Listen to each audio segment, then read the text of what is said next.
Them. You're them.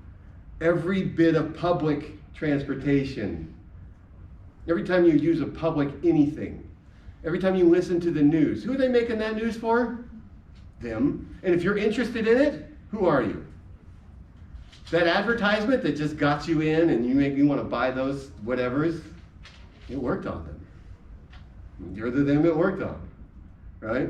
Are there variations in them? Sure, but they're average, everyday variations. Even the nonconformists are them. They have stores for Gothic people. What? The nonconformist store. How many of these do you make? 10,000, 20,000, 2 million. We got stores in the malls all over the place for those kids who aren't like anybody else. What? It's just a neat way of being them. It's all them. Everything is them, right? This being with one another dissolves one's own Dasein completely into the kind of being of the others, in such a way indeed that the others, as distinguishable and explicit, vanish more and more. In this inconspicuousness and unascertainability, the real dictatorship of the they is unfolded. We take pleasure and enjoy ourselves as they take pleasure. You have a favorite food you can buy at Walmart? There you go. I sure love these Hershey Kisses that they make by the billions. Is that individual and unique to you? Nope. It's them. Right? We take pleasure and enjoy ourselves as they take pleasure. How many people watch Game of Thrones? It was like a massive phenomenon. Every single one of them got enthralled by it by the millions. It's the they, right? We read, see, and judge about literature and art as they see and judge. Likewise, we shrink back from the great mass. Oh, I don't want to be like everybody else. As they shrink back, we find shocking what they find shocking, right? Like, sometimes they're not sure on the news whether you're going to get it. And so they have to say it over and over. That was despicable. That was disgusting. Do you not have the disgust you should have for that? Let me say it again. Harvey Weinstein was despicable. What a horrible person. Yes, they say. He was. It's terrible. The they, which is nothing definite, and which all are, though not as the sum, prescribes the kind of being of everydayness. If you're not standing out, what are you?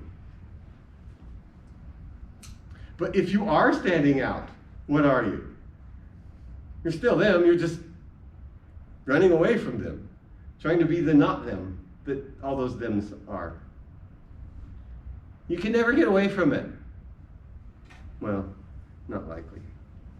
The they has its own ways in which to be. That tendency of being with, which we have called distentiality, is grounded in the fact that being with one another concerns itself as such with averageness, which is an existential characteristic of the they. I'm going to tell you something rather personal, but I don't know. When I was a kid in kindergarten, I remember this very distinctly.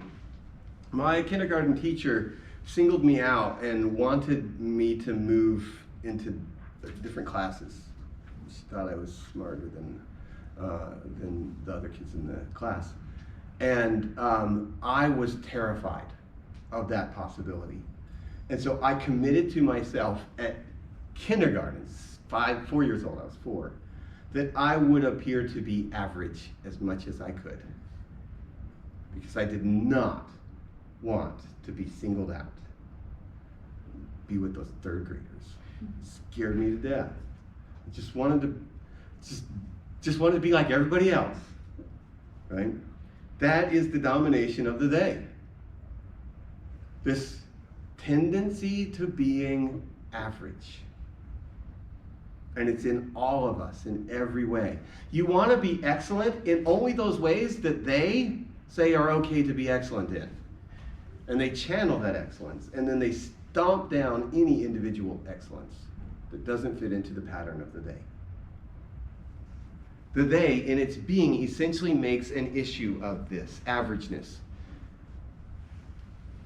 The ultimate aim of our educational system is to make everyone average. So we invest a lot of resources on the bottom end to bring people up, and we don't invest very many resources in individuality because it's okay if you're at least here. And so what that does is make everybody come to the average. Averageness is predictable. Averageness is you can sell things to, and you can give jobs to, right? You know what to do with people who are average. In a classroom, a teacher, they can't have everybody individual. How would you teach a class of 30 little kids if they were all individual? So what do you have to do with them? Get them all to be the same. It's unruly otherwise. It's unmanageable otherwise. We could not have an educational system like we have if it weren't for the they. It's impossible. And by the time kids are in third grade, this is demonstrated factually, by the time kids are in third grade, they have lost all love of learning. By far and away. Why? Because of the they. Just levels everything down. And this is what Heidegger's going to say. Thus the they maintains itself factically. Now he means that, factically, right? Facticity here, in the way that it shapes the equipment in the world around us, right? I gave you an example of that. The way the classrooms are structured, the way schools are built is to reinforce the they. Schools, hospitals, and prisons are where you have to maintain order, and they all look alike. Why? Because they dominate individuality and force it into the they. There is no space for an individual when you have an architecture like this. These classrooms, the way they're set up, you are not encouraged to be an individual in any way. Just be good automaton. Be the they. And how did we get you to start doing that? Well, it's hard in kindergarten. But by the time you're in third grade, got it down. We've made you the they. If your parents haven't already done it to you long before. And they're a part of it, right? Who are they? They're the they too. Everybody is, right?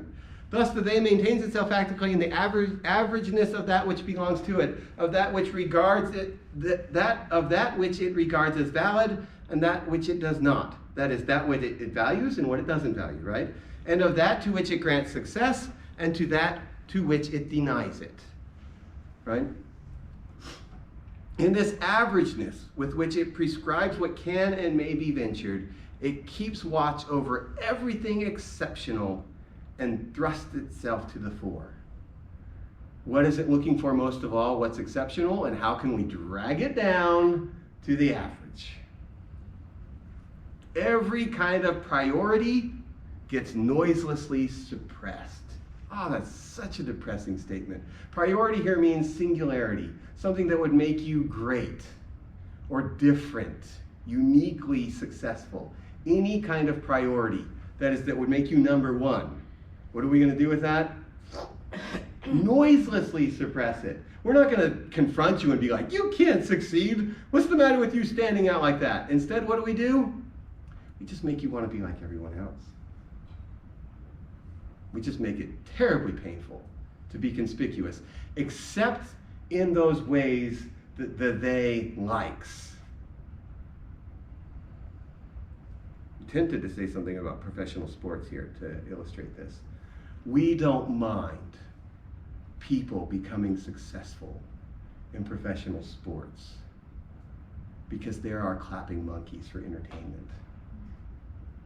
But those people would be scary if they were in the real world at 6'9", 380 pounds. So what do we do to dominate that? Give them a contract, make them successful, and throw balls in hoops. What have we just done to possibly someone who would scare the living crap out of us? Tamed them and made them the they. Dominated them. Without them even knowing it. And in fact, they trip over each other to get those contracts. It's racist, undoubtedly. It's classist. It's the domination of the they, right? Overnight, everything that is primordial, and by primordial he means he's like truly there, like at primal, at the instinct level, not even that. What my daughter does when she throws her clothes off and runs around naked, that's primordial. She could care less about them at 22 months, right? Everything gained by a struggle becomes just something to be manipulated. Every secret loses its force. This care of averageness reveals, in turn, an essential tendency of Dasein, which we call the leveling down of all possibilities of being, right? And so now these three things, distantiality, that is, we see ourselves in relationship to others, averageness, the domination of them to pull us down, and leveling down, are the ways that we live in publicness.